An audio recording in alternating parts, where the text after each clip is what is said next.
అందరికీ రాఖీ పౌర్ణమి శుభాకాంక్షలు అండి. ముఖ్యంగా బకాసుర టీంకి రాఖీ పౌర్ణమి శుభాకాంక్షలు. అలాగే సినిమా ఆద్యంతం అద్భుతంగా ఉంది. ఏంటంటే ఈ సినిమా చూసి ఏదో దోశ పెసరట్టు ఇడ్లీ లాగా అక్కడ ఏదో తినేసి బయటికి వెళ్ళిపోయినట్టు, చేతులు కడిగినట్టు సోషల్ మీడియాలో పడంగానే సినిమా మంచి సినిమా కూడా కిల్ అయిపోతుంది అంటారు.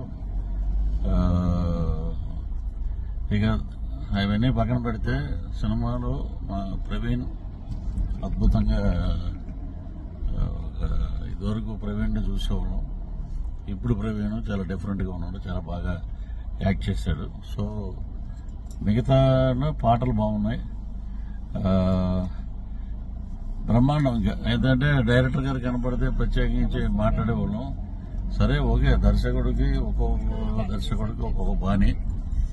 ఆద్యంతం హ్యాపీగా ఉంది. రిలీజ్ అయిన సినిమాల్లో మంచి మార్కులు సంపాదించింది బకాసుర సినిమా చూడండి, చూసి మీరందరూ చక్కగా ఎంజాయ్ చేయండి.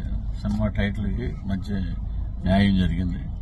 So all the best entire team, producer గారికి, డైరెక్టర్ గారికి మంచి లాభాలు రావాలి, మంచి అవకాశాలు రావాలి. అలాగే మా ప్రవీణ్ కూడా బాగా బిజీ అవ్వాలని మనస్ఫూర్తిగా భగవంతుని ప్రార్థిస్తూ వన్స్ అగైన్ విషయంగా బకాసుర టీం బాయ్.